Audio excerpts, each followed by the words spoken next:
ಸಮಸ್ತ ನಾಗರಿಕ ಬಂಧುಗಳಿಗೂ ಕಲ್ಯಾಣ ಕರ್ನಾಟಕ ಉತ್ಸವದ ದಿನದ ಶುಭಾಶಯಗಳು. 1947 ಆಗಸ್ಟ್ 15ರಂದು ದೇಶ ಸ್ವತಂತ್ರ ಪಡೆದ ಸಂಭ್ರಮದಲ್ಲಿದ್ದರೆ ಈ ಭಾಗಕ್ಕೆ ಸ್ವತಂತ್ರ ದೊರಕಿರಲಿಲ್ಲ. ರಜಾಕಾರರ ದೌರ್ಜನ್ಯ ಮಿತಿಮೀರಿತ್ತು. ತ್ಯಾಗ ಬಲಿದಾನಗಳಿಗೆ ಹೆಸರುವಾಸಿಯಾದ ಈ ನೆಲದ ಅಪ್ರತಿಮ ಹೋರಾಟಗಾರರ ಛಲ ಮತ್ತು ಜವಾಹರ್ಲಾಲ್ ನೆಹರು ಹಾಗೂ ಸರ್ದಾರ್ ವಲ್ಲಭಭಾಯಿ ಪಟೇಲ್ ಅವರ ದೃಢ ನಿಶ್ಚಯದಿಂದಾಗಿ ಒಕ್ಕೂಟ ವ್ಯವಸ್ಥೆಗೆ ಸೇರುವಂತಾಯಿತು. ಸ್ವಾತಂತ್ರ್ಯ ಹೋರಾಟದ ಜೊತೆಗೆ ಹೈದರಾಬಾದ್ ಕರ್ನಾಟಕ ವಿಮೋಚನೆಗಾಗಿ ಹಾಗೂ ಹೈದರಾಬಾದ್ ಕರ್ನಾಟಕ ಭಾಗವನ್ನು ಭಾರತದಲ್ಲಿ ವಿಲೀನಗೊಳಿಸಲು ನಡೆದ ಹೋರಾಟದಲ್ಲಿ ಭಾಗವಹಿಸಿದ್ದ ಶ್ರೀ ಶರಣಗೌಡ ಇನಾಮದಾರ, ಶ್ರೀ ರಾಜ ವೆಂಕಟಪ್ಪ ನಾಯಕ, ಶ್ರೀ ದತ್ತಾತ್ರೇಯ ಅವರಾದಿ, ಶ್ರೀ ಶಿವಮೂರ್ತಿ ಸ್ವಾಮಿ ಅಳವಂಡಿ, ಶ್ರೀ ಮಠಮಾರಿ ನಾಗಪ್ಪ, ಶ್ರೀ ನಾರಾಯಣರಾವ್ ಕನಿಹಾಳ, ಶ್ರೀ ಹಕೀಕತ್ ರಾವ್ ಚಿಟಗುಪ್ಪಕರ, ಶ್ರೀ ಚಂದ್ರಶೇಖರ ಪಾಟೀಲ್, ಶ್ರೀ ರಾಮಾಚಾರ್, ಡಾಕ್ಟರ್ ಚರ್ಚಿಹಾಳ್ ಮಠ, ಶ್ರೀ ರಾಮಚಂದ್ರ ವೀರಪ್ಪ, ಶ್ರೀ ಕಪ್ತಪ್ಪ ಬೇಳೆ, ಶ್ರೀ ವಿ ಪಾಟೀಲ್, ಶ್ರೀ ವಿ ಬಿಡ್ಡಪ್ಪ, ಶ್ರೀ ಅಮರ್ ಸಿಂಗ್ ರಾಥೋಡ್ ಮುಂತಾದ ಎಲ್ಲ ಹೋರಾಟಗಾರರ ತ್ಯಾಗ ಬಲಿದಾನ ಅವಿಸ್ಮರಣೀಯ. ಇಂತಹ ಅಸಂಖ್ಯಾತ ಹೋರಾಟಗಾರರಿಗೆ ನನ್ನ ಹೃತ್ಪೂರ್ವಕವಾದಂತಹ ಧನ್ಯವಾದಗಳನ್ನು ಅರ್ಪಿಸುತ್ತೇನೆ. ಕಲ್ಯಾಣ ಕರ್ನಾಟಕವು ಸಾಹಿತ್ಯ, ಕಲೆ, ಸಂಸ್ಕೃತಿ, ಧಾರ್ಮಿಕ ಸುಧಾರಣೆ ಮೊದಲಾದ ಕ್ಷೇತ್ರಗಳಲ್ಲಿ ಇಡೀ ದೇಶಕ್ಕೆ ಬೆಳಕು ಚೆಲ್ಲಿದಂತಹ ಶ್ರೇಷ್ಠ ವ್ಯಕ್ತಿಗಳನ್ನು ಜಗತ್ತಿಗೆ ನೀಡಿದೆ.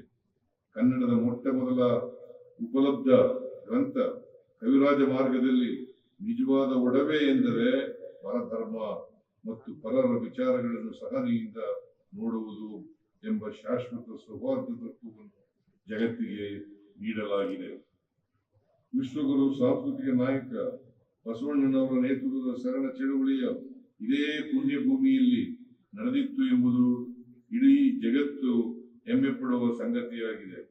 ಉದಾತ್ತ ಪರಂಪರೆಗೆ ನಾಂದಿ ಹಾಡಿದ್ದ ಅಸಂಖ್ಯಾತ ಅನುಭಾವಿಗಳು, ಅವಧೂತರು, ಆರೂಢರು, ಸೂಫಿ ಸಂತರ ಕರ್ಮಭೂಮಿ ಇದು.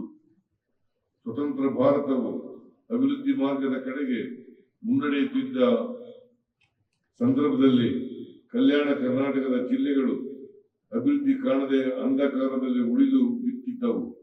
ಸಂವಿಧಾನಬದ್ಧವಾಗಿ ನಾವು ಅಭಿವೃದ್ಧಿ ಹೊಂದಬೇಕೆಂಬ ಸಂಕಲ್ಪ ಮೂಡಿದ ಕಾರಣದಿಂದಲೇ ಹೋರಾಟಗಳು ಹುಟ್ಟಿಕೊಂಡವು. ಹಿಂದುಳಿದಿದ್ದ ಈ ಭಾಗವನ್ನು ಅಭಿವೃದ್ಧಿ ಮಾಡಬೇಕೆಂಬ ಉದ್ದೇಶದಿಂದ ಸನ್ಮಾನ್ಯ ದಿವಂಗತ ಡಾಕ್ಟರ್ ಧರ್ಮಸಿಂಗ್ರವರ ನೇತೃತ್ವದ ಸಮಿತಿಯು ವರದಿ ಆಧರಿಸಿ 1999ರಲ್ಲಿ ಹೈದರಾಬಾದ್ ಕರ್ನಾಟಕ ಅಭಿವೃದ್ಧಿ ಮಂಡಳಿಯನ್ನು ಸ್ಥಾಪಿಸಲಾಯಿತು. ಅಭಿವೃದ್ಧಿ ಸಾಧ್ಯವಾಗಬೇಕಾದರೆ ವಿಶೇಷ ಸ್ಥಾನಮಾನದ ಅಗತ್ಯವಿದೆ ಎಂದು ಈ ಭಾಗದ ಹೋರಾಟಗಾರರು ನಿರಂತರವಾಗಿ ಹೋರಾಟ ನಡೆಸಿದ್ದರು. ಕೇಂದ್ರದ ಅಟಲ್ ಬಿಹಾರಿ ವಾಜಪೇಯಿಯವರ ನೇತೃತ್ವದ ಸರ್ಕಾರವು ಕಲ್ಯಾಣ ಕರ್ನಾಟಕಕ್ಕೆ ನೀಡಬೇಕಾದ ವಿಶೇಷ ಸ್ಥಾನಮಾನವನ್ನು ಕೊಡಲಾಗುವುದಿಲ್ಲವೆಂದು ಬಹುಕಾಲದ ಜನರ ಬೇಡಿಕೆಯನ್ನು ತಿರಸ್ಕರಿಸಿತ್ತು. ಆದರೆ ಪ್ರಾದೇಶಿಕ ಅಸಮಾನತೆಯನ್ನು ಹೋಗಲಾಡಿಸದೆ ದೇಶದ ಸಮಗ್ರ ಹಾಗೂ ಸುಸ್ಥಿರ ಅಭಿವೃದ್ಧಿ ಸಾಧ್ಯವಿಲ್ಲ ಎಂಬುದನ್ನು ಅರಿತ ಡಾಕ್ಟರ್ ಮನಮೋಹನ್ ಸಿಂಗ್ ಅವರ ನೇತೃತ್ವದ UPA ಸರ್ಕಾರವು ಸಂವಿಧಾನಕ್ಕೆ ತಿದ್ದುಪಡಿ ತಂದು ಆರ್ಟಿಕಲ್ 371J ಅನ್ನು 1/1/2013ರಿಂದ ಜಾರಿಗೆ ಬರುವಂತೆ ಅಧಿಸೂಚನೆಯನ್ನು ಹೊರಡಿಸಿತು. ವಿಶೇಷ ಸ್ಥಾನಮಾನಕ್ಕಾಗಿ ನಡೆದ ಹೋರಾಟಗಳ ಮುಖಂಡತ್ವ ವಹಿಸಿದ್ದ ಮಾನ್ಯ ಮಲ್ಲಿಕಾರ್ಜುನ ಖರ್ಗೆಯವರು, ಮಾನ್ಯ ದಿವಂಗತ ಧರ್ಮಸಿಂಗ್ರವರು ಮುಂತಾದ ಅನೇಕ ಮಹನೀಯರ ಹೋರಾಟವನ್ನು ನಾವು ಮರೆಯಬಾರದು. ಹೋರಾಟದಿಂದ ತಕ್ಷಣಕ್ಕೆ ಸಿಕ್ಕ ಫಲ ನಮ್ಮ ಕಣ್ಣ ಮುಂದಿದೆ. 2013ರಲ್ಲಿ ಸಂವಿಧಾನಕ್ಕೆ ತಿದ್ದುಪಡಿ ತಂದು ವಿಶೇಷ ಸ್ಥಾನಮಾನ ನೀಡಿದ ನಂತರ ಇದುವರೆಗೆ ವಿವಿಧ ಇಲಾಖೆಗಳಲ್ಲಿ 1,19,923 ಹುದ್ದೆಗಳನ್ನು ನೇರ ನೇಮಕಾತಿಗೆ ಗುರುತಿಸಿದ್ದು 84,620 ಹುದ್ದೆಗಳನ್ನು ಭರ್ತಿ ಮಾಡಲಾಗಿದೆ. ಇದೀಗ ಒಳ ಮೀಸಲಾತಿ ವಿಚಾರವನ್ನು ಬಗೆಹರಿಸಿರುವುದರಿಂದ ಖಾಲಿ ಇರುವ ಹುದ್ದೆಗಳನ್ನು ಹಂತ ಹಂತವಾಗಿ ಭರ್ತಿ ಮಾಡಲು ಉದ್ದೇಶಿಸಿದ್ದೇವೆ. KKRDBಗೆ 2013-14 ಸಾಲಿನಿಂದ 25-26 ಸಾಲಿನವರೆಗೆ ಸರ್ಕಾರದಿಂದ 24,780 ಕೋಟಿ ರುಗಳಷ್ಟು ಅನುದಾನ ಹಂಚಿಕೆಯಾಗಿದೆ. ಇದುವರೆಗೆ 14,000 ಕೋಟಿ ರುಗಳಿಗಿಂತ ಹೆಚ್ಚಿನ ಅನುದಾನ ವೆಚ್ಚ ಮಾಡಲಾಗಿದೆ. 41,103 ಕಾಮಗಾರಿಗಳು ಕೈಗೆತ್ತಿಕೊಂಡಿದ್ದು 32,985 ಕಾಮಗಾರಿಗಳನ್ನು ಪೂರ್ಣಗೊಳಿಸಿದ್ದು 8,188 ಕಾಮಗಾರಿಗಳು ವಿವಿಧ ಹಂತದ ಪ್ರಗತಿಯಲ್ಲಿವೆ. ನಮ್ಮ ಸರ್ಕಾರವು ಶಿಕ್ಷಣ, ಆರೋಗ್ಯ ಮತ್ತು ಮೂಲಭೂತ ಸೌಕರ್ಯಗಳಿಗೆ ಆದ್ಯತೆ ನೀಡುತ್ತದೆ. 2023-24ರಿಂದ ಬಿಡುಗಡೆಯಾದ ಅನುದಾನಗಳಲ್ಲಿ ರಸ್ತೆ ಮತ್ತು ಸಂಪರ್ಕ ವ್ಯವಸ್ಥೆಗೆ 50% ಇನ್ನಿತರ ಮೂಲಸೌಕರ್ಯಗಳಿಗೆ 11% ಹಾಗೂ ಶಿಕ್ಷಣ ಮತ್ತು ಆರೋಗ್ಯ ವಲಯಕ್ಕೆ 39% ಹಣವನ್ನು ವಿನಿಯೋಗಿಸಲಾಗಿದೆ. KKRDBಗೆ ಪ್ರಸಕ್ತ 2025-26 ಸಾಲಿಗೆ 5,000 ಕೋಟಿ ರುಗಳನ್ನು ಒದಗಿಸಿ ನುಡಿದಂತೆ ನಡೆಯುವ ಸರ್ಕಾರ ಎಂಬುದನ್ನು ಸಾಬೀತುಪಡಿಸಿದೆ. ಡಾಕ್ಟರ್ ಅಜಯ್ ಧರ್ಮ್ ಸಿಂಗ್ ಅವರ ಅಧ್ಯಕ್ಷತೆಯ ಮಂಡಳಿಯು ಸಿದ್ಧಪಡಿಸಿದ್ದ ಕ್ರಿಯಾ ಯೋಜನೆಗೆ ಅನುಮೋದನೆ ದೊರೆತಿದ್ದು ಕಾಮಗಾರಿಗಳು ಆರಂಭವಾಗುತ್ತಿವೆ.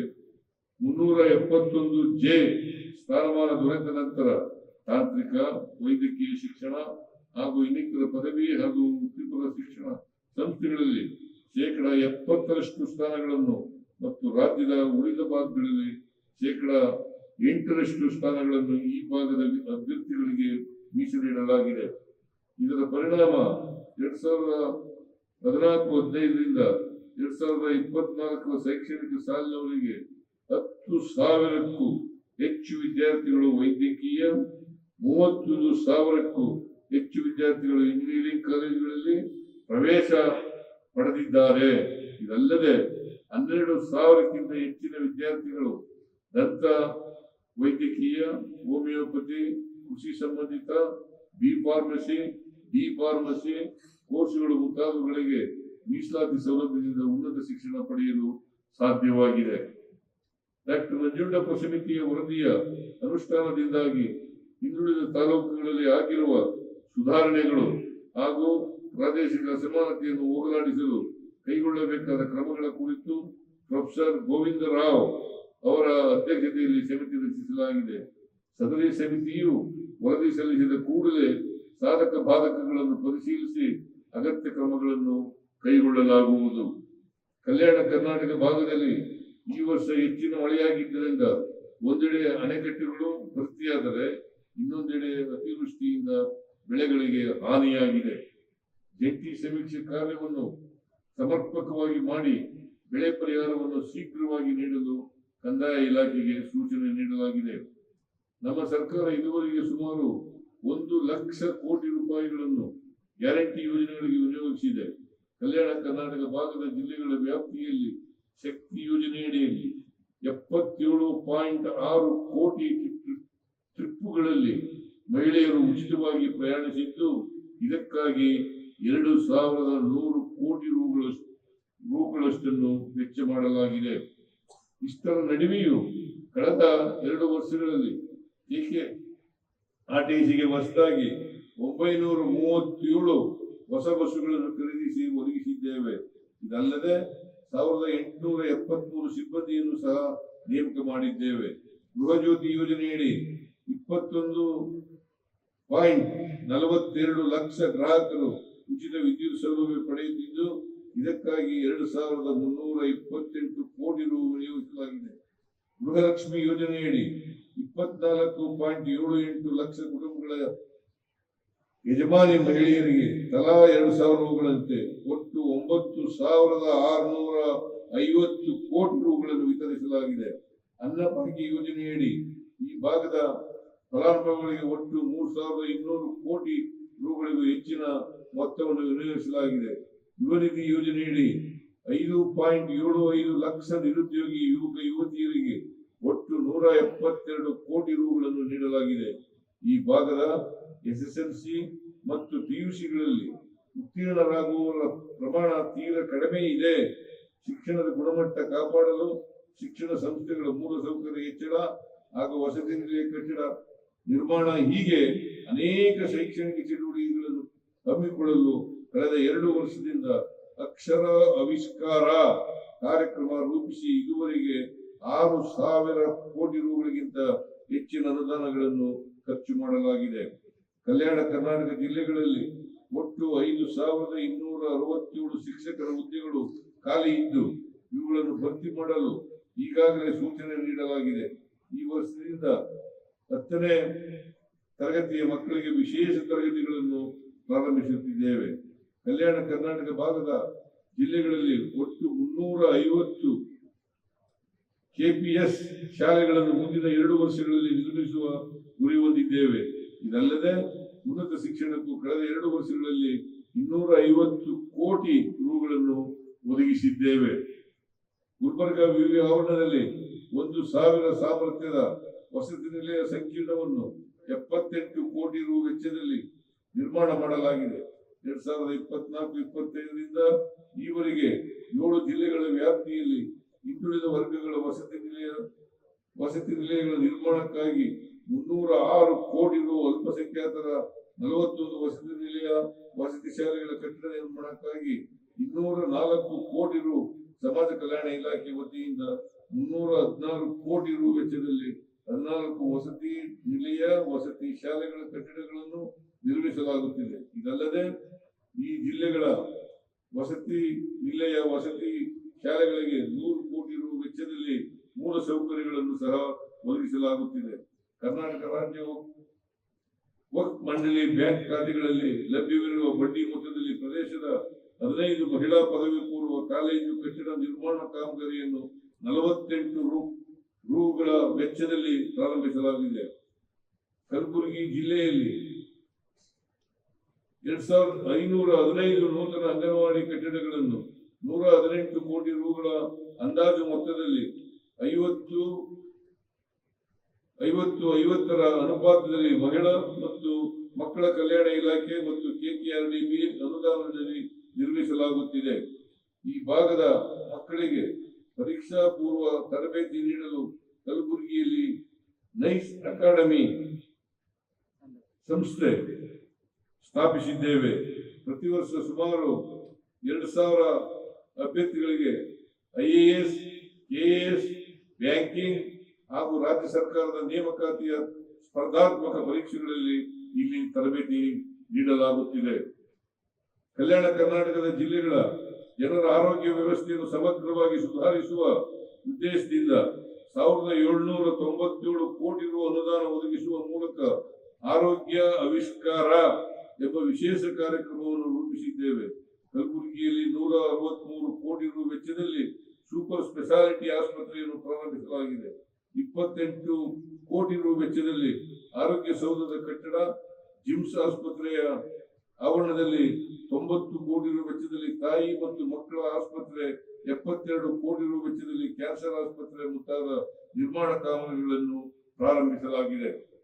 ಕಲಬುರಗಿಯಲ್ಲಿ ನಿಮಾನ್ಸ್ ಮಾದರಿಯ ಸಂಸ್ಥೆಯನ್ನು ಸ್ಥಾಪಿಸಲು 100 ಕೋಟಿ, ಇಂದಿರಾ ಗಾಂಧಿ ಮಕ್ಕಳ ಆರೋಗ್ಯ ಘಟಕ ಸ್ಥಾಪನೆಗೆ 221 ಕೋಟಿ ಒದಗಿಸಲಾಗಿದೆ.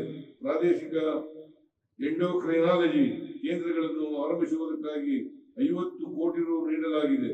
ಬೀದರ್ ಸರ್ಕಾರಿ ವೈದ್ಯಕೀಯ ಕಾಲೇಜು ಆಸ್ಪತ್ರೆಯಲ್ಲಿ ಕ್ಯಾನ್ಸರ್ ಪತ್ತೆ ವಿಭಾಗವನ್ನು ಆರಂಭಿಸುವುದಕ್ಕಾಗಿ 18 ಕೋಟಿ, ಕೊಪ್ಪಳ ವೈದ್ಯಕೀಯ ವಿಜ್ಞಾನ ಸಂಸ್ಥೆಯ ಅಧೀನದಲ್ಲಿ ಸೂಪರ್ ಸ್ಪೆಷಾಲಿಟಿ ಆಸ್ಪತ್ರೆ ಆರಂಭಿಸುವುದಕ್ಕಾಗಿ 100 ಕೋಟಿ, ರಾಯಚೂರಿನ ರಾಜೀವ್ ಗಾಂಧಿ ಸೂಪರ್ ಸ್ಪೆಷಾಲಿಟಿ ಆಸ್ಪತ್ರೆಯ ಆವರಣದಲ್ಲಿ ಪೆರಿಫೆರಲ್ ಕ್ಯಾನ್ಸರ್ ಚಿಕಿತ್ಸಾ ಘಟಕ ಸ್ಥಾಪಿಸಲು 50 ಕೋಟಿ, ಯಲಬುರ್ಗಾ, ಜೇವರ್ಗಿ ಮತ್ತು ಯಾದಗಿರಿಯಲ್ಲಿ ಹೊಸದಾಗಿ ನರ್ಸಿಂಗ್ ಕಾಲೇಜುಗಳನ್ನು ಆರಂಭಿಸಲು ಒಟ್ಟು 18 ಕೋಟಿ ರು ಅನುದಾನ ಒದಗಿಸಲಾಗಿದೆ. ಕಲಬುರಗಿಯ ಶ್ರೀ ಜಯದೇವ ಹೃದ್ರೋಗ ವಿಜ್ಞಾನ ಮತ್ತು ಸಂಶೋಧನಾ ಸಂಸ್ಥೆಯ ಆಸ್ಪತ್ರೆ ಕಟ್ಟಡ ಮತ್ತು ಉಪಕರಣಗಳಿಗಾಗಿ 287 ಕೋಟಿ ರೂಗಳನ್ನು ಒದಗಿಸಿದ್ದೇವೆ. ಆಸ್ಪತ್ರೆಯು ಈಗಾಗಲೇ ಸಮರ್ಪಕವಾಗಿ ಕಾರ್ಯನಿರ್ವಹಿಸುತ್ತಿದ್ದು ಇದರಿಂದ ಹೃದ್ರೋಗಿಗಳಿಗೆ ಅತ್ಯುತ್ತಮ ಸೇವೆ ಸಿಗುವಂತಾಗಿದೆ. 9.60 ಕೋಟಿ ರುಗಳ ಮೊತ್ತದಲ್ಲಿ ಕೆಕೆಆರ್ಡಿಬಿ ಹಾರ್ಟ್ ಲೈನ್ ಯೋಜನೆಗೆ ಇಂದಿಲ್ಲಿ ಚಾಲನೆ ನೀಡಲಾಗುತ್ತಿದ್ದು 32 ಆಂಬ್ಯುಲೆನ್ಸ್ಗಳನ್ನು ಹೃದಯಘಾತದ ತುರ್ತು ಸಂದರ್ಭದಲ್ಲಿ ಅವಶ್ಯಕವಾಗಿರುವ ಉಪಕರಣಗಳೊಂದಿಗೆ ಆರೋಗ್ಯ ಇಲಾಖೆಗೆ ಹಸ್ತಾಂತರಿಸಲಾಗುತ್ತಿದೆ. ರಾಯಚೂರಿನಲ್ಲಿ ಏಮ್ಸ್ ಸಂಸ್ಥೆಯನ್ನು ಸ್ಥಾಪಿಸಲು ನಮ್ಮ ಸರ್ಕಾರವು ಅಗತ್ಯವಿರುವ ಎಲ್ಲ ನೆರವನ್ನು ಒದಗಿಸಲು ಸಿದ್ಧವಿದೆ. ಕೇಂದ್ರಕ್ಕೆ ಹಲವಾರು ಪತ್ರಗಳನ್ನು ಬರೆದಿದ್ದೇವೆ. ಸ್ವತಃ ಕೇಂದ್ರದ ಸಚಿವರುಗಳನ್ನು ಭೇಟಿ ಮಾಡಿ ಒತ್ತಾಯಿಸಿದ್ದೇವೆ. ಆದರೂ ಸಹ ಕೇಂದ್ರ ಸರ್ಕಾರ ಕಿಂಚಿತ್ತೂ ಸಹಕಾರವನ್ನು ತೋರಿಸುತ್ತಿಲ್ಲ. ಹಾಗಾಗಿ ಕೇಂದ್ರ ಸರ್ಕಾರವು ಕೂಡಲೇ ಏಮ್ಸ್ ಸಂಸ್ಥೆ ಪ್ರಾರಂಭಿಸಲು ಕ್ರಮ ವಹಿಸಬೇಕೆಂದು ಒತ್ತಾಯಿಸುತ್ತೇನೆ. ಮಾನ್ಯ ಮಲ್ಲಿಕಾರ್ಜುನ ಖರ್ಗೆಯವರ ಕನಸಿನಂತೆ ಕಲಬುರಗಿಯನ್ನು ರೀಜನಲ್ ಹೆಲ್ತ್ ಹಬ್ ಮಾಡುವತ್ತ ಹೆಜ್ಜೆ ಇಟ್ಟಿದ್ದೇವೆ.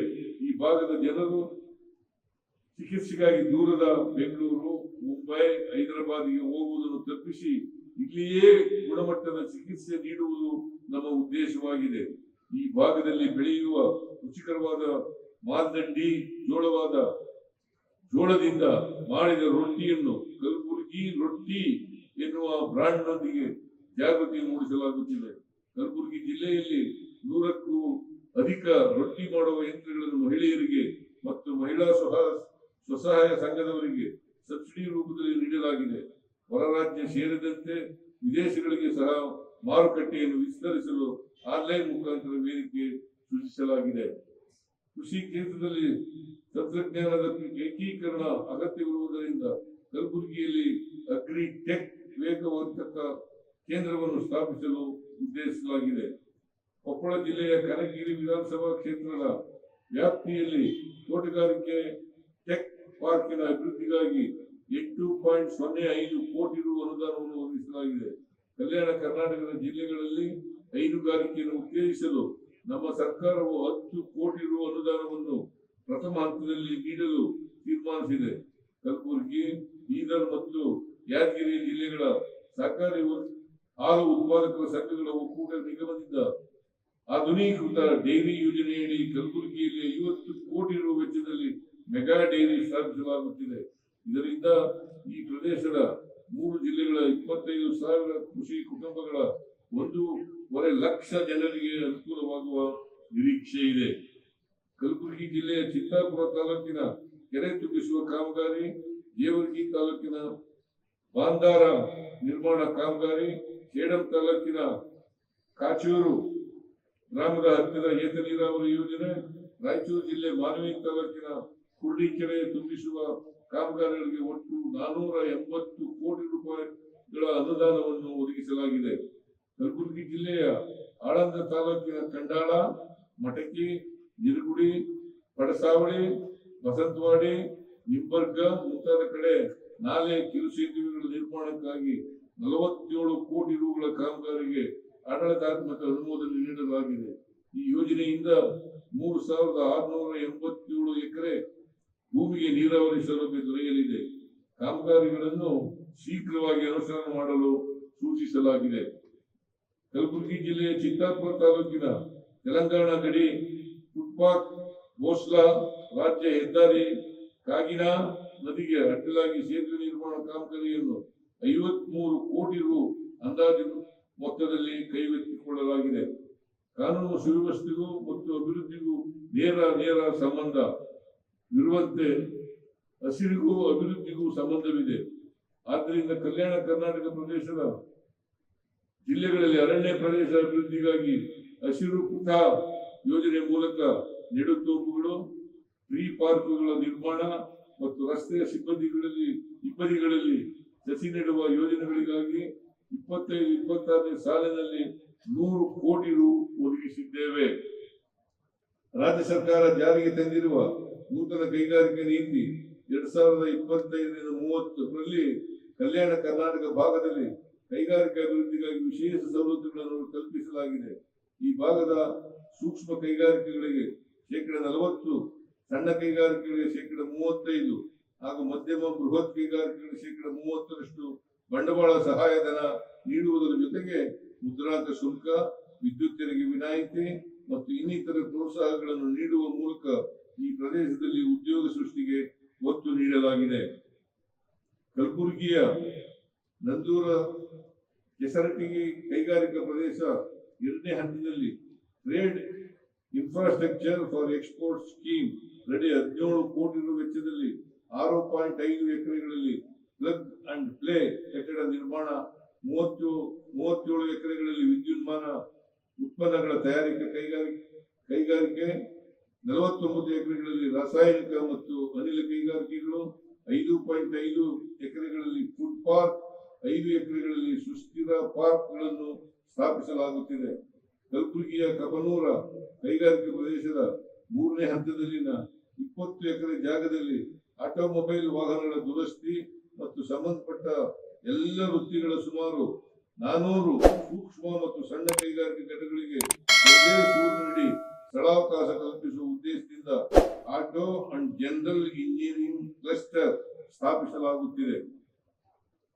ಬೆಂಗಳೂರು ಹೊರತುಪಡಿಸಿ ಇತರ ನಗರಗಳಲ್ಲಿಯೂ ನಾವೀನ್ಯತೆ ಮತ್ತು ಉದ್ಯಮಶೀಲತೆಯನ್ನು ಉತ್ತೇಜಿಸಲು 1,000 ಕೋಟಿ ರು ವೆಚ್ಚದಲ್ಲಿ ಸ್ಥಳೀಯ ಆರ್ಥಿಕ ಆಕ್ಸಿಲರೇಟರ್ ಕಾರ್ಯಕ್ರಮವನ್ನು ಪ್ರಾರಂಭಿಸಲಾಗುವುದು. ಇದಕ್ಕೆ ಪ್ರಸಕ್ತ ಸಾಲಿನಲ್ಲಿ 200 ಕೋಟಿ ರು ಅನುದಾನವನ್ನು ಒದಗಿಸಲಾಗಿದೆ. ಈ ಕಾರ್ಯಕ್ರಮಗಳಿಂದ ರಾಜ್ಯಾದ್ಯಂತ 5 ಲಕ್ಷ ಹೊಸ ಉದ್ಯೋಗ ಸೃಷ್ಟಿಸುವ ಗುರಿ ಇದೆ. ಇತ್ತೀಚಿನ ವರ್ಷಗಳಲ್ಲಿ ಕಲ್ಯಾಣ ಕರ್ನಾಟಕ ಪ್ರದೇಶವು ತನ್ನ ಸ್ಟಾರ್ಟ್ಅಪ್ ಪರಿಸರ ವ್ಯವಸ್ಥೆಯಲ್ಲಿ ಗಮನಾರ್ಹ ಬೆಳವಣಿಗೆಯನ್ನು ಕಂಡಿದೆ. ಈಗ 120ಕ್ಕೂ ಹೆಚ್ಚು ಸಕ್ರಿಯ ಸ್ಟಾರ್ಟ್ಅಪ್ ಗಳಿಗೆ ಕಲಬುರಗಿ ನೆಲೆಯಾಗಿದೆ. ಇದರಿಂದಾಗಿ ಈ ಭಾಗದ ಪ್ರತಿಭಾವಂತರ ವಲಸೆಯನ್ನು ತಡೆಯಲು ತಕ್ಕ ಮಟ್ಟಿಗೆ ಸಾಧ್ಯವಾಗಿದೆ. 2030ರ ವೇಳೆಗೆ 500ಕ್ಕೂ ಹೆಚ್ಚು ಸ್ಟಾರ್ಟ್ಅಪ್ ಗಳನ್ನು ಸ್ಥಾಪಿಸಲು ಕ್ರಮ ಕೈಗೊಳ್ಳುತ್ತಿದ್ದೇವೆ. ಇಲ್ಲಿನ ವಿದ್ಯಾರ್ಥಿಗಳಿಗೆ ಉದ್ಯೋಗದ ಸಮಸ್ಯೆ ಇರಬಾರದು ಎಂಬ ಉದ್ದೇಶದಿಂದ ನಮ್ಮ ಸರ್ಕಾರವು ಉದ್ಯೋಗಾಧಾರಿತ ಶಿಕ್ಷಣಕ್ಕೆ ಅತಿ ಹೆಚ್ಚಿನ ಆದ್ಯತೆಯನ್ನು ನೀಡುತ್ತಿದೆ. ಜಿಟಿಟಿಸಿ ಬಹು ಕೌಶಲ್ಯಾಭಿವೃದ್ಧಿ ಕೇಂದ್ರವನ್ನು ವಿಟಿಯು ಸಹಯೋಗದೊಂದಿಗೆ ಕೊಪ್ಪಳ ಜಿಲ್ಲೆಯ ತಳಕಲ್ಲ ಮತ್ತು ಕಲಬುರಗಿಯಲ್ಲಿ ತಲಾ 120 ಕೋಟಿ ರು ವೆಚ್ಚದಲ್ಲಿ ಸ್ಥಾಪಿಸಲಾಗುತ್ತಿದೆ. 60 ಕೋಟಿ ರು ವೆಚ್ಚದಲ್ಲಿ ಕಂಪ್ಲಿ, ರಾಯಚೂರು, ಸಿಂಧನೂರ ಮತ್ತು ಜೇವರ್ಗಿ ತಾಲೂಕುಗಳಲ್ಲಿ ಜಿಟಿಟಿಸಿ ಕೇಂದ್ರಗಳನ್ನು ಸ್ಥಾಪಿಸುತ್ತಿದ್ದೇವೆ. ಕಲಬುರಗಿ ಜಿಲ್ಲೆಯ ಸೇಡಂನಲ್ಲಿರುವ ಸರ್ಕಾರಿ ಐಟಿಐಯನ್ನು 25 ಕೋಟಿ ರು ಅನುದಾನದಲ್ಲಿ ಅಂತಾರಾಷ್ಟ್ರೀಯ ಗುಣಮಟ್ಟಕ್ಕೆ ಉನ್ನತೀಕರಿಸುತ್ತಿದ್ದೇವೆ. ಲೇಟೆಸ್ಟ್ ಹಾಗೂ ಇಂಟ್ರೆಸ್ಟಿಂಗ್ ಸುದ್ದಿಗಳಿಗಾಗಿ ಬಾಸ್ ಟಿವಿ ಕನ್ನಡ ಚಾನೆಲ್ನ ಸಬ್ಸ್ಕ್ರೈಬ್ ಮಾಡಿ. ಹಾಗೆಯೇ ಬೆಲ್ ಐಕಾನ್ ಪ್ರೆಸ್ ಮಾಡಿ. ಇದರ ಜೊತೆಗೆ ಫೇಸ್ಬುಕ್, ಇನ್ಸ್ಟಾಗ್ರಾಮ್, ಎಕ್ಸ್ ನಲ್ಲೂ ಮಿಸ್ ಮಾಡದೆ ಫಾಲೋ ಮಾಡಿ.